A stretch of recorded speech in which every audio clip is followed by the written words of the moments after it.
Hey guys, this is John Lee Hilliard Jr. from JT's Vending. Um, have you ever been in a situation to where you have been held back, you held yourself back from doing something that you wanted to do? Have you ever been in a situation to where you were always thinking of the negative outcomes of doing something that you knew could work, could possibly work, but you were stuck in the wrong mindset? This video today will be about uh, confidence, essentially where my confidence comes from, why why I can do the things that I believe that I can do, and why and the difference between you and me. So, with most people, like there's no the I guess I'll give it to you up front. So the big difference is the confidence, because there are people, a lot of you guys who are subscribed to our YouTube channel are well spoken, um, more skills than me, um, more talent, more everything, a lot more than me. And the only reason that I'm able to do the things that I'm doing with my business and with my YouTube channel is because I mainly have the confidence to do it. And having that confidence does not mean I'm not afraid to fail. It all it means is failure does not it does not paralyze me. Failure encourages me to not fail. It's like I know I might fail, but I'm gonna do my best to stay away from it. So I can do the things that I think that most people even say, you can't do that, or you can't do that. You're not gonna be able to. Sure, I don't let people put their expectation of their life experiences onto me. So, where I get my confidence from is there is a endless supply, and you already know where it comes from. It comes from the Bible. It comes from me believing the Word of God, knowing that um, what Jesus said in Mark chapter 9, verse 23, um, everything and anything is possible for the one who believes in me, for the one who believes. It tells you, go read Mark chapter 9, verse 23. Anything is possible for he who believes. That's what it says, he who believes. And I believe and I have faith. And like I told you guys in a few videos, I know you guys heard me say it before, but when I hear or when I fail, which is FAIL, I automatically go, that's my first attempt in learning. Simple. And then I move on. You can ask my wife. I know, my wife sometimes, she can't even understand the confidence that I have, but I didn't always have it. That's the crazy part. I didn't always have this confidence to be able to do the things that I do now. It was kind of a build up because I didn't truly have the mindset and I didn't truly believe the word of God. So, a lot of people, including myself, um, 2 years ago, I would say, I'm a Christian, I believe in God and all of this, but I had never actually sat down and read the Bible. So it's kind of like I believed in what the Bible said, but I physically did the opposite of what the Bible was saying. So did I actually believe it? If I did, then I wasn't living it in my life. So if you believe something, I believe if I go to work, I'm gonna make money. So I go to work because I'm gonna make money. So that kind of analogy, when I applied it to the Bible, I believe in what the word says. I believe in what God says. So if I read this word and I'm studying his word, then if I believe that he has a lot of conditional promises. And I was like, well, if I fulfill those conditions, God will keep his word. God cannot lie. It's impossible for God to lie. So I kind of, dove into the word as hard as I could. And out of frustration, I just continued to read. And that confidence that continued to build up over time it was always like there a little bit, but when I got in this word, like I exploded. So anyway, my main thing with this video is just to point out where my confidence comes from. And you have the same confidence that I have. You have better skills than me, but the issue is your confidence in yourself, your confidence in you being able to do the things that you need to do. Simple as that. Ask yourself, if you are not where you are financially, ask yourself why am I not where I want to be financially? Ask yourself that question. And you'll see, even no matter what excuse you make, it's something that you could literally work around. Because nobody complains when it's time to have fun. You don't complain when it's time to go out and party. You don't complain when it's time to go out and drink and have fun and enjoy the things of your flesh. This is a kid show, kid friendly show. And you don't complain when it's time to enjoy things of your flesh. But when it's time to do those hard things like work and earn money, if you can't do it, a lot of times you don't want to do it, so then you don't do it. Or what I found from talking to so many people, I talk to hundreds of people a day, and what I found is people will instantly go to an excuse. And if you talk to me in public, you know me. I'll be like, sure, sounds like an excuse. I'll tell you it sounds like an excuse. I'm kind. I'm not nice. Kind means I love my fellow man and I will tell you the truth no matter what. Like if you don't like it, then you don't have to talk to me. But don't ask me my opinion and then expect I'm going to be nice and tell you something that makes you feel good. No, I'm not going to tell you something to make you feel good. That's called being nice. If you love people, tell them the truth. If you can't stand people, you hate people, tell them what they want to hear. Just get them. They'll leave you alone. Oh yeah, that's fine. Yeah, and they'll leave you alone. But I love people. I love my fellow man, so I'm kind. So I tell people, when they go, oh, I can't do it. One young lady, she said, just the other day, I asked, she was like, I don't have $200 left at the end of the month. And I was like, well, have you tried to sit down and do a budget? I don't need to do no budget. It's the cost of everything gone up.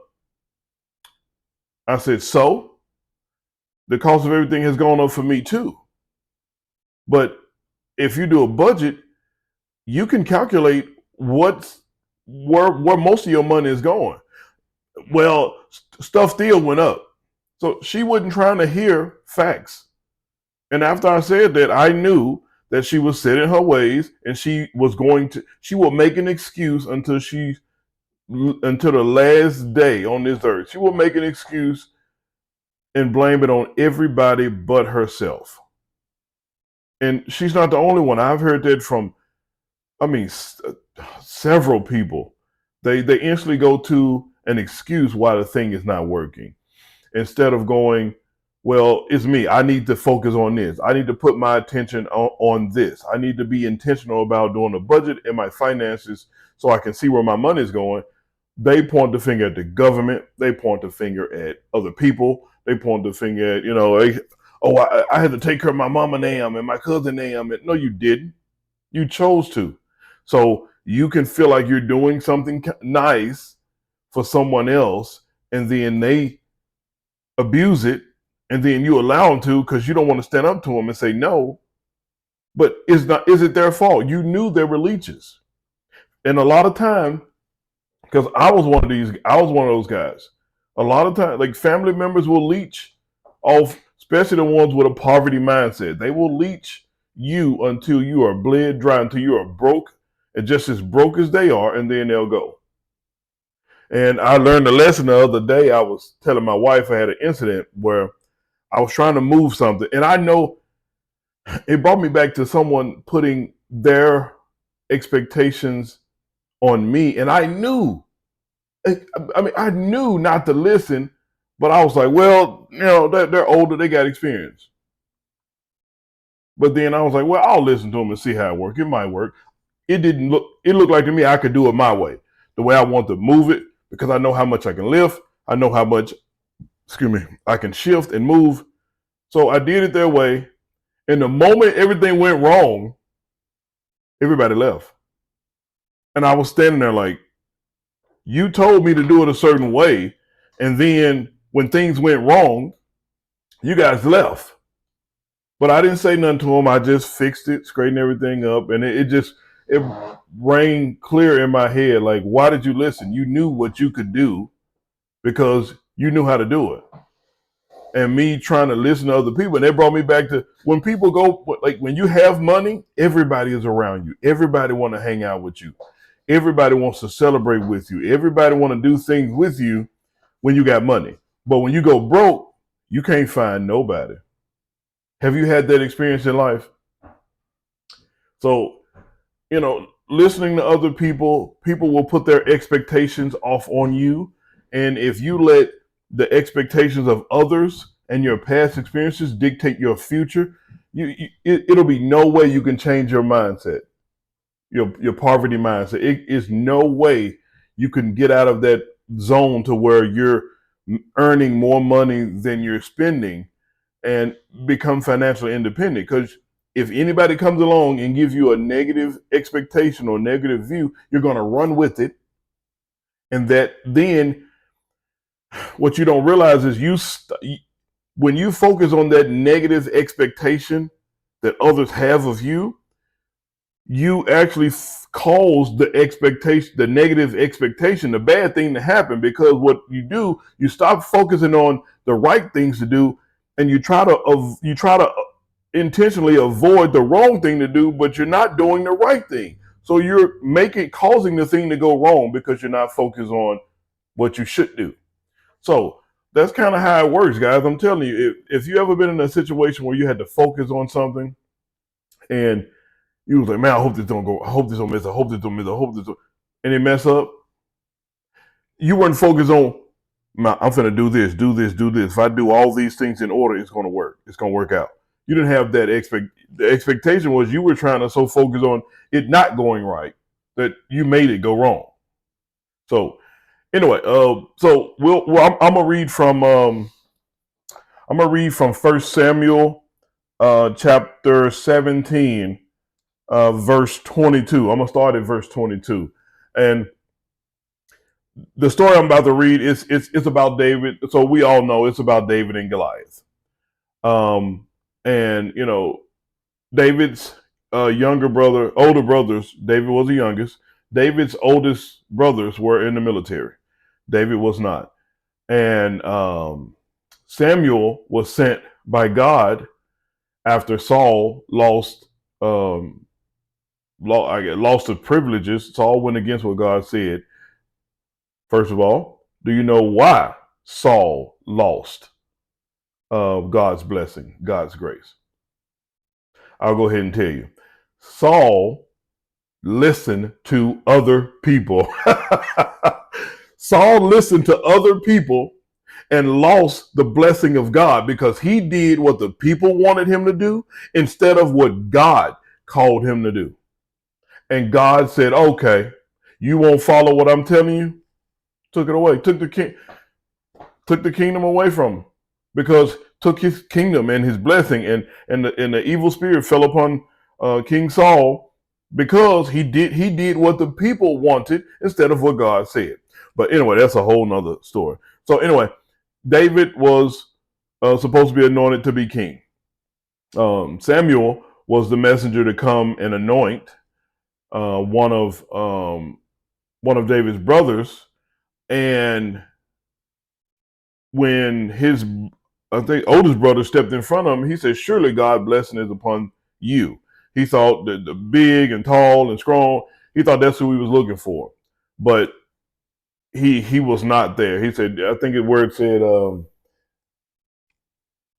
God doesn't see as man sees. God sees the heart. But we'll read through it. But I just didn't want to read the entire story. But King David fought Goliath, and Goliath was, 9'6", almost 10 feet tall. 3 feet taller than Shaquille O'Neal. And it just it we always hear as children, we hear the story of David and Goliath, but we don't read the details or the context of the actual story. So I look at it from it's a pure story of confidence. So and it brought me back to the confidence that I have, because I really wholeheartedly believe in the word of God. I believe it and I live it. So when people go, "Oh, you're lucky," that's like saying David. Yes, that's like saying David was lucky when he fought Goliath. David was not lucky. David knew that he had a covenant with God. God had already anointed David to be king. He wasn't king yet. He was about 13, 14 years old. He wasn't even king. He was tending to his father's sheep. So we'll jump into the story a little bit, and I'll explain as we go. So verse 22. David left his supplies in the care of the quartermaster and ran to the battle line. When he arrived, he asked his brothers how they were. While he was speaking with them, suddenly the champion named Goliath, the Philistine from Gath, came forward from the Philistines' battle line and shouted his usual words, which David heard. When all the Israelite men saw Goliath, they retreated from him terrified. So not David, Goliath is yelling, "Come on, send somebody out. Send somebody to me, bruh. Get you one, bruh. Come on, send somebody." So Goliath was the champion. So if you guys have seen Troy, the movie Troy, it's kind of like that opening scene when he runs out and he got this massive man standing out there and just yelling. So the champion, it was the one who decided the battle. So instead of everybody fighting, one man would come out from one side, one man would come from the other side. Whoever win, they would either enslave the other. The battle would be essentially over, whoever won or lost. So David heard Goliath running his mouth, bumping his gums, and I can just imagine he was thinking, like, bro, who are you supposed to be? So anyway, let's jump back into it. Um, previously, uh, previously, an Israelite man who declared, "Do you see this man who keeps coming out? He comes out to defy Israel. The king will make the man who kills him very rich and will give his daughter. The king will also make the family of that man's father exempt from paying tax, taxes in Israel." And then it said, David spoke to the men who were standing with him. "What will be done for the man who kills that Philistine and removes the disgrace from Israel? Just who is just who is this uncircumcised Philistine that he should defy the armies of the living God?" The troops told him about the offer, concluding that this is what will be done for the man who kills him. So they repeated what they said, because in that culture, um, in the eyes and ears of one or two witnesses, let things be established. So back then, if two or three people around and heard you say it, it was truth, it was facts. So now the king will make the man who kills him very rich and give him his daughter. Who was the king? King Saul. King Saul was the one who's going to give everything up if somebody can kill this Philistine. So let's keep reading. Well, sorry. Let's cover who is this uncircumcised Philistine who should deny the armies of the living God? So the circumcision was the covenant that God made with Abraham, with his great, with Abraham. So he knew that anyone that defied the armies of the living God would not would perish, had to die, because there was the covenant that David knew of from. That's why he said about the circumcision. He's uncircumcised. Who is he to challenge the armies of the living God? So he knew then. Oh, I'm gonna put him in his play. Hey guys, sorry to interrupt you watching this outstanding video, but I would like to ask right now that if you have the heart and if you have the resources, that you donate to our ACER program, which is a step into reality, which is a program to where we go in these low-income areas and we teach young girls and boys how to manage money, how to set a budget, how to earn money, and what they do with the money when they get it. So our whole process is trying to make sure that the young men and women build good money habits as they grow, instead of learning how to manage money through the world and it end up going broke trying to look fake rich. So if you have the heart, if God puts it on your heart, please go to our website, which is right here. And at the very top of our website page, there's a blue button. You can hit that donate button and it'll take you to the donation link, and you can donate whatever God puts on your heart. So thank you guys so much for watching. And now back to this outstanding video. So David's older brother, Ilba, listened. I don't know how you pronounce it. Listened as he spoke to the men and became angry with him. Why did you come down here? He asked. Who did you leave those few sheep in the wilderness?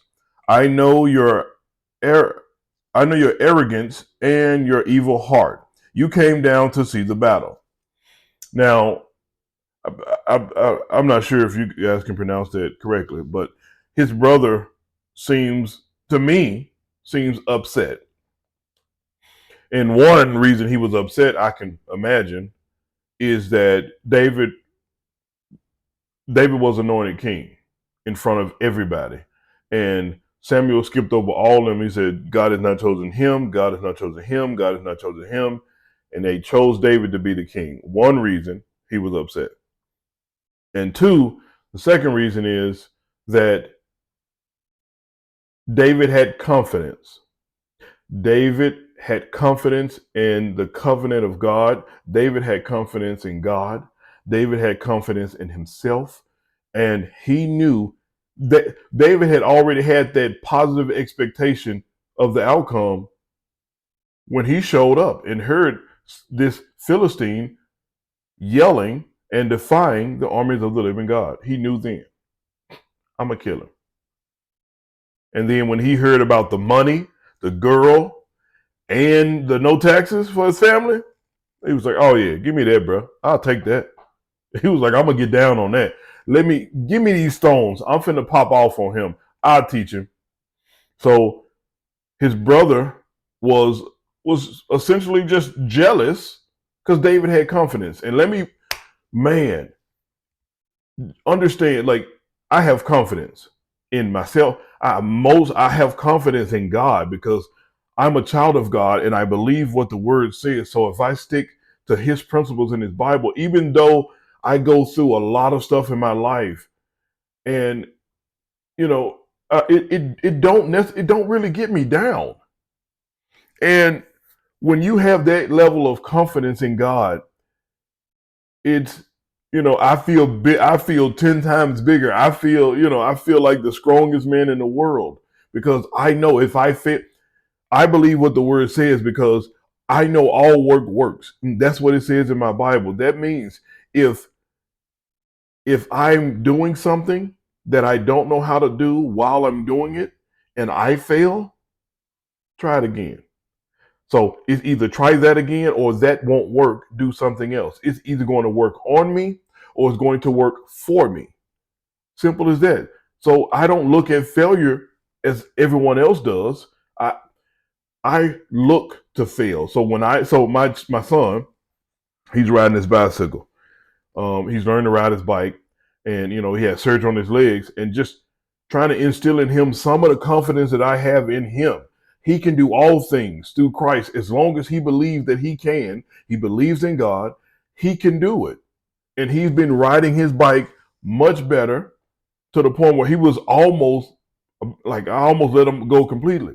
But he's doing it. But when he a lot of time will defeat himself, like most people, you defeat yourself in your brain first. So essentially you hold yourself down while everybody else kicks you. Yeah.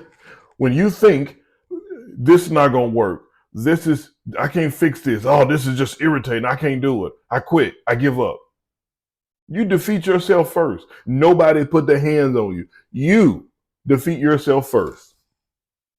And then when you're walking around, whoa, it's me again, it won't work. It'll work. It has worked. You know not to do it that way. Try it another way. So, I mean, I'm getting off track. Anyway, let's jump back to the story and then we'll finish up. So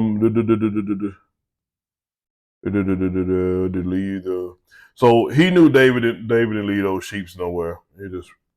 David's father asked him to bring his brothers some.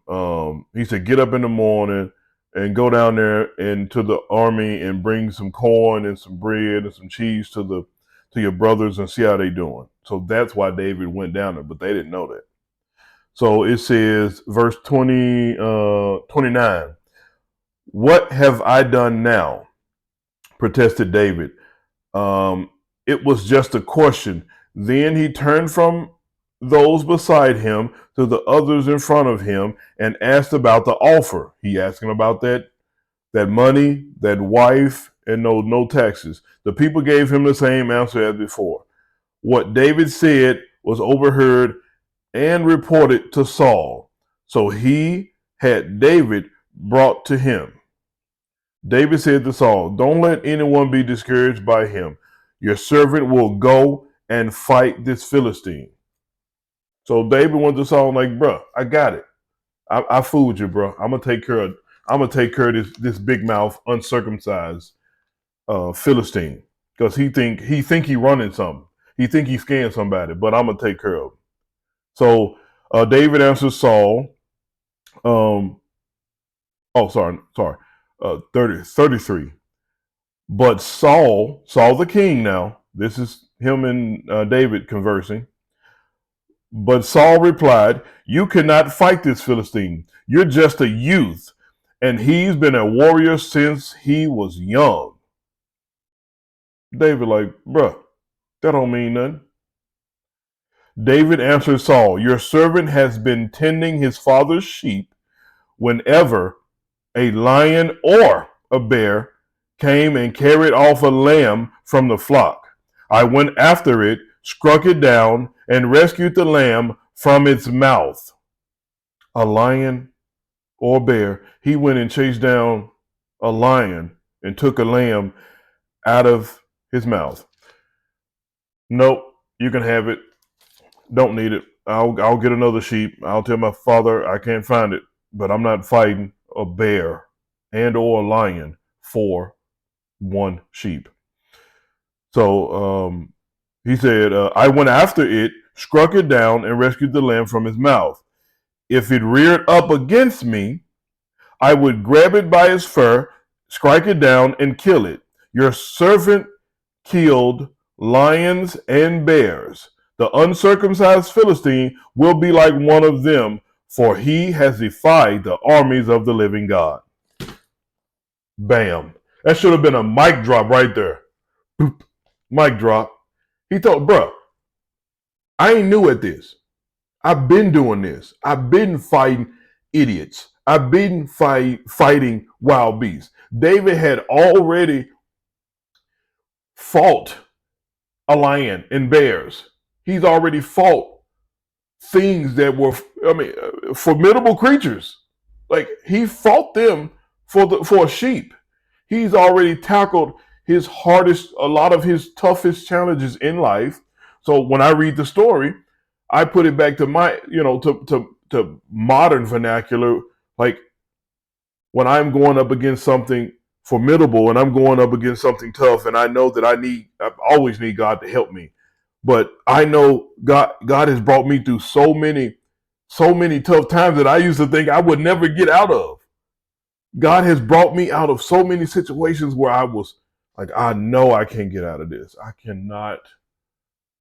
cannot figure out a way out of this. I cannot do it. Lord, please help me. And he's he's always made a way out of no way. When I called on the name of God, he has always made a way out of no way. And it never registered until like later on in my life. Like it was always something that worked out and got me out of that situation.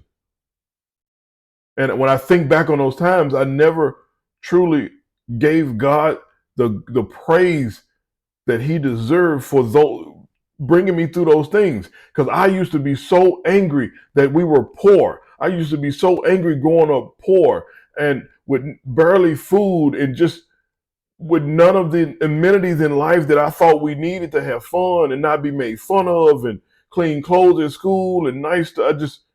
I used to be so angry until I started reading the word for myself and understand who God truly is and how He's been there in my life the whole time. And I've been through a lot of stuff, unnecessary stuff, in my opinion. But those tough things have taught me so many valuable lessons when I look back on them. And when I run into situations now, I always think back to, you know, my life experiences to sort of kind of the lions and the bears of David's past that he fought. And I got through those. And anytime I come up to what I feel like is a major challenge in my life, like especially with the woman, with my wife in my life, this woman of God in my life, like me and her together, we tackle stuff head on, baby, and we be getting it. Like me and her together can do whatever comes our way. We can defeat the Goliath. Any hundreds of Goliaths. We can knock them down. Me and my wife by each other's side, we got it. I know we do. We've done it. So anyway, getting off track. Um, but you see what Saul was doing. Saul was like, no, bro, he too big. You just a kid. You've been a boy all your life. You're not a warrior. He's a warrior. He's been fighting since his youth.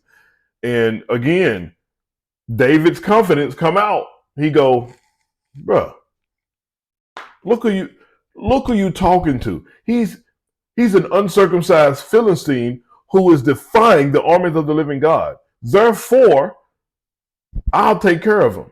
If everybody else is afraid to, I have confidence in myself and in God. I mainly understand the covenant that God has. I'll take him out, bro. I got him. So, starting from there, he said, this is verse 37. Then David said, the Lord who rescued me from the paw of the lion and the paw of the bear will rescue me from the hands of this Philistine. He told, excuse me, well, I'm burping. He told Saul in his face, no, bro, God got me. No matter what you say, I hear you. You the king, I hear you. But God got me. He gonna take care of me, bro. He took care of me before, and he will take care of me now. Because one, David had so much confidence then when he was talking to Saul because he was just anointed to be king. He knew that his destiny was not fulfilled. He was not. It was impossible for him to die. It was impossible for him to get maimed and or hurt because he had confidence in the covenant of God, and he knew that his destiny wasn't fulfilled yet. Simple as that. So he told him, God got it. He gonna take care of me. And so next it says, Saul said to David, go and may the Lord be with you. All right, bro. I'm finna go do my thing. If you all right, I'm finna go. I'll holler at you. I'm finna go take care of this uncircumcised Philistine. David wasn't playing, man. He was not playing. You know, And I tell people a lot of times I get people misunderstand my confidence a lot of times, and you guys can attest to that. If any of you have confidence to the level where you are confident in who you are and whose you are and what you're doing in life, and you enjoy the things you do, a lot of people misunderstand you. They go, "Oh, he's so arrogant," or "She's so arrogant." No, I'm not arrogant. I have confidence in what I'm doing. It's whether, but what it is, people try to put their expectations off on you, and when you don't accept it, because they'll tell you in a minute. Now, I have noticed it from the older generation. They kind of set in their ways. The ones that's 60, 70 years old, that ain't, no, that ain't go. I hear you. Thank you. And I go on by my day. But I still get it from younger people too. Not knocking older people, not knocking y'all, but humans in general, what what they try to do is tell you how something can't work because it didn't work for them or they're afraid to do it. So then they try to get you to not do it because it won't work. But that ain't how the world works. Because I guarantee you, Marconi, who invented like the airwaves and signals for radio waves, they thought he was crazy. Cell phone signals thought those were crazy. Um, 100 years ago, could you imagine crossing the earth, crossing the United States, crossing the country in 5 hours? Or could you imagine, 100 years ago, 150 years ago, could you imagine, getting in a car that moves, 100 miles an hour? The average car, 80, 90 miles an hour. You couldn't imagine it back then. And all people did was they thought of the things that could work and they made it into reality. But, that's the difference between, the average person out there trying to do something and Bill Gates, built Microsoft, the Steve Jobs with Apple. Like, the difference is they had a higher expectation of what they were doing and a higher confidence level than the average person. And my confidence comes from this Bible, and it comes from reading things like this. So let's jump back into it, and we'll finish up. So it says, then Saul had his own military clothes put on David. So Saul has already lost the anointing of being king, and it was passed down to David. David was anointed to be the next king. So Saul called himself giving David his armor and his helmet and everything to put on and scraps and his sword. But David couldn't even walk in it. It says, David tried to walk, but he was not used to them. He said, "I cannot walk in these." And David said to Saul, I'm not used to them. He hadn't even proved that he can use those things. But Saul tried to give David something that didn't work for him, hoping that it won't work for David. But David like, no. Let's see. So David took them off. Instead, he took his staff in his hand and chose 5 smooth stones from the brook and put them in a pouch, in a shepherd's bag. Then, with the sling in his hand, he approached the Philistine. The Philistine came closer and closer to David with the shield bearer in front of him. When the Philistine looked and saw David, he despised him because he was just a youth. He was just a youth, healthily and handsome. He said to David, "Am I a dog that you come against me with sticks?" Then he cursed David by his gods. "Come here," the Philistine called to David, and I'll give your flesh to the birds of the sky and the wild beasts. David said to the Philistine, "You come against me with a sword, spear, and javelin, But I come against you in the name of the Lord of armies, the God of the ranks of Israel. You have defied him. Today, the Lord will hand you over to me. Today, I will strike you down, remove your head, give your corpse of the give the corpse of the Philistine camp to the birds of the sky and the wild creatures of the earth. David told him, "Don't play me, bro, because I'm gonna kill you, and I'm gonna give your flesh to the birds, um, the birds of the sky, and to the wild creatures of the earth." So David told him, "Stop playing me, bro. You doing this. We need to be jacking. We need to fight. We need to get this over with because I got to collect my money because the king gonna make me very rich. He's gonna give me a wife, and my family won't have to pay taxes. Stop playing me, bro." I would have fought David at that point when I heard that. So let's see. Then all the world will know that Israel. I'm reading at verse 46.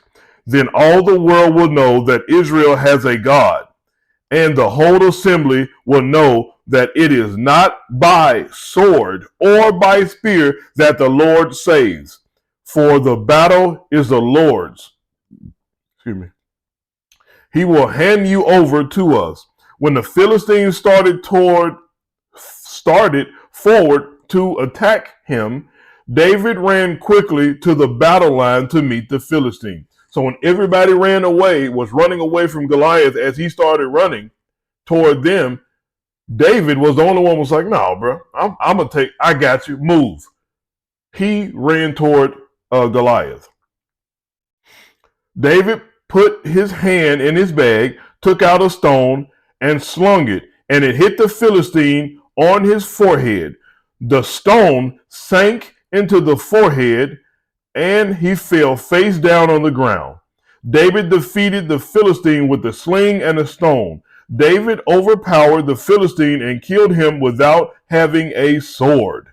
Without having a sword.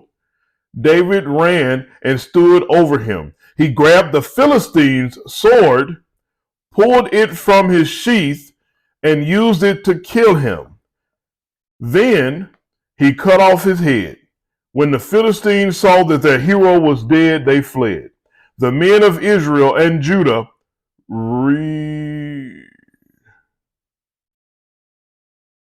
sorry, I'm got my. Oh, sorry. Oh, there we go. I'm in church. I got to use my finger to follow with the small word. The men of Israel and Judah rallied, shouting their battle cry, and chased the Philistines to the entrance of the valley and to the gates of Ekron. Philistines' bodies were stowed all along the Sharon road to Gath and Ekron. They just popped off. David had confidence. Simply that. David had confidence in God, and God cannot lie. He knew that that covenant that God made would not change. And he told Saul, "Bro, David, God has provided for me when I fought a lion and a bear. This Philistine that's defying the armies of God will be just like one of those. I'm going to kill him." Simple as that. And that, I know a lot of you guys, when I read these scriptures and I read these stories and things that actually happened, like I read it and then I put it in, translate it into a way that I can understand it into my personal life. So, that's where I get my confidence from. My confidence truly comes from knowing that I'm a child of God, and what is for me is for me. God has been here in my life, my whole life, but I didn't recognize how blessed I was until like 2 years ago. So, me staying in these scriptures, reading the word of God, trusting in God, knowing that my Lord Jesus Christ will continue to watch over me and my family and those who I love, no matter what kind of difficult moments they're going through in life. That gives me the confidence to continue to be the man that I am today. And when I talk about believing this Bible, like I believe it all the way. So when it says in Proverbs chapter 13, verse 22, a good man leaves an inheritance for his children's children, I believe it, because a lot of people don't understand that it says also Proverbs chapter 19, verse 18, it tells you that it tells you what the inheritance of fathers are. Houses and riches are the inheritance of fathers. So I believe that with my whole heart. I believe that just enough money for me is not enough for a good man. And when I mean good man, I did a video on this. You can go back and watch that video about what a good man means in the eyes of God. I think that's the title. But I explain like what's a good man in the eyes of God, and it means a good, pious, upright, honest, faithful, dependable man and woman. It means man and woman, but it's just man. But it's reading the word of God. That's what it says, man. But it means man or woman.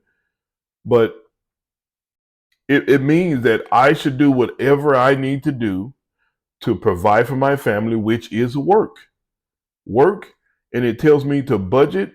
It tells me to sit down and count the cost of doing something before I end up not being able to complete that task.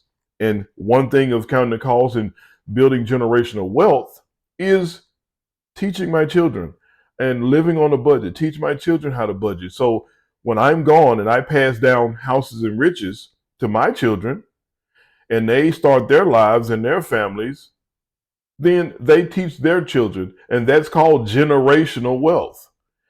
John D. Rockefeller, I put in a previous video, he was also famous for not just the oil magnet, he was famous for teaching his children about money. So if you don't have confidence enough to get out there and work, to get out there and believe God's word, then you probably need to talk to God. You have to do something, because if me, with the confidence I have, and I'm not the only person like this, there's more people out there like this. I have the confidence in knowing that when I mess up, I'm going to try to do better. When I fail, I'm going to get back up. I'm not easily knocked down. I'm not easily, it took me, about 12, it took me close to about 8 to 10 years, man, to get out of that negative mindset. Cause I just was programmed all wrong. Just all of the negative stuff in the world. And it used to weigh me down. So, like I said, I want to give you a quick definition. Definition of expectations, good or bad, is a strong belief that something will happen or be the case in the future. 95% of my day is about positive expectations. Simple. You can do it, but it's so easy for humans to go to the negative because of our past experiences. You still think you can't do the thing because you're doing the thing. But it doesn't work like that. You can't do the thing because you won't put in the effort to do the thing. And that's what I do. I put in the effort to get a positive outcome that I expect. Anytime I do something, anytime I put my hands at something, I always consistently think I can do it. Even when I get a little bit discouraged, I always go back. I got it. I got it. I got it. You can ask my wife. My wife, sometimes like she was like, I don't know how I have confidence. And she's like, how do you have confidence? I don't know. And then I sat down and thought, like, what does my confidence come from? Because people have been telling me my whole life, you talk too much. Obviously, I've been talking for a minute, but you talk too much. You talk too much. You talk too much. So I was, well, how about I just talk? And I've been used the gift God gave me. And the people that I was talking to could not comprehend the gift that I have. So to them, it was annoying. To the people who are annoyed with your gift, let them be annoyed. Just don't talk to them. Let them be annoyed. If they don't like your gift, if they don't appreciate your gift, then that's them. You're the way I look at it is I'm not here to please man. I'm here to please God and to serve my fellow man. When people tell me I talk too much, I don't even get upset. I just minimize my words to them. If I need to talk to them, I'll say something. If not, I just, okay. You don't like nobody talking to you or discussing nothing, or you don't have a discussion, so that's fine. Because a lot of times it's when a lot of people want to be right all the time that they can't comprehend to be wrong. And if it's wrong, they don't want to know that they're wrong. But I want to know if I'm wrong.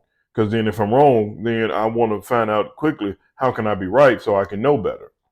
And that's my mentality. So guys, you have to have confidence. You have to have positive expectations on anything you're doing. If you're trying to get out of debt, um, if you're trying to start a business, it's kind of like at some point you hit that point of no return. So I remember learning how to drive a car for the first time. My father was teaching me. And one of my biggest fears uh, was getting on the interstate. Fast moving cars, you see them moving. You've been on the road, you've been stopping and cruising and going, and on the street, you're fine. But you get that hand on the wheel and you're going to the interstate, and now you got to drive. You have to pick up speed and you have to merge on. That was the toughest thing for me, just merging into traffic and just having to speed up, because it's like you had to do a bunch of combination things at the same time. So it was like, to speed up, you had to look in your mirror, watch the cars, merge over when you got room or got time or got space. Make sure you don't run out of road to merge onto the traffic, and you got to make sure it was so much. But at some point, you hit that point of no return. You're either going to do the thing or you're going to fail. You're either going to succeed with what you're doing or you're going to just stop and give up. There's always a point of no return with most things you're doing. And a lot of times we defeat ourselves here. So if we as humans can reprogram ourselves and to have a positive outcome, we'll fare a lot better. Because if you notice, what if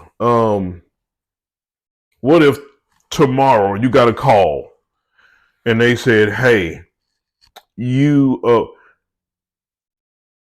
if you write your next book, if you or for me, I guess vending machine, we got a location, we need we need 4 vending machines, we have 500 employees. How fast do you think I would get those vending machines over there? How fast do you think I would be ready to hurry up and get those machines up and running and over there? Extremely, I won't procrastinate.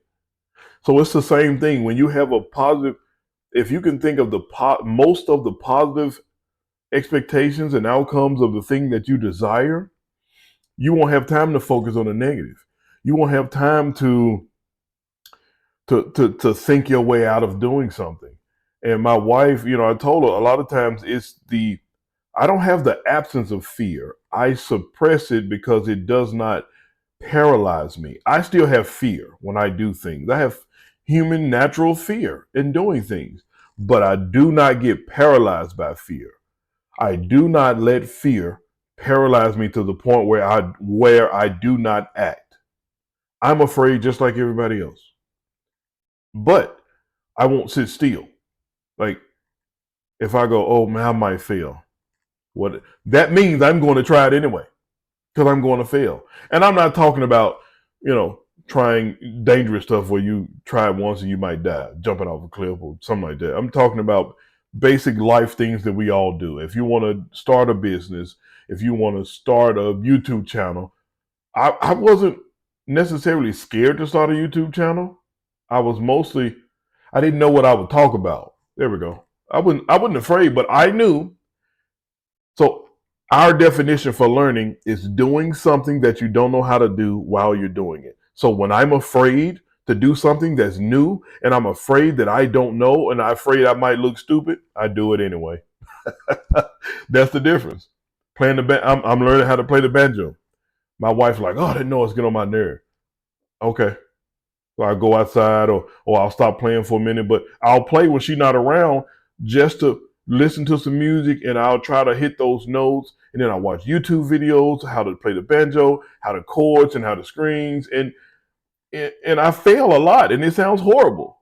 But it makes me feel good because I'm failing at something, meaning I'm trying something new because I have confidence in myself. So thank you guys so much for watching this video. This video was just, man, about confidence, and you you can get the same kind of confidence that David had when he was fighting Goliath, the same confidence that David had when he was speaking to King Saul, the former king, and just understand, don't let other people put their expectations off on you. Please don't listen to negative people. If you know you can do something, I wish I would have listened to myself the other day. I wouldn't have been in that situation. I wouldn't have had to do all that work by myself. I should have listened to myself because I know me better than anyone else. And I could have done what I was doing and got it done easier than trying to listen to someone else and assume that they knew me better than me, and I mess things up. And the moment things go wrong, a lot of times in life, people will leave you. They'll leave you hanging. And people, "Oh, you left me hanging." Yeah, because they don't want to do it when you're failing. When you're winning, everybody in your face. So please, take some time to yourself. Think about your life choices. Think about what you're doing and try to focus on being a better you, a better person, being a good man or woman in the eyes of God. And everything else God will bring to you. He will bring the people around you that you need. So, guys, thank you so much. Please like, share, and subscribe to this video. Please like, share, and subscribe to our YouTube channel. We truly appreciate it. Thank you guys so much. Have a blessed day. Au revoir. A bientôt. À la prochaine.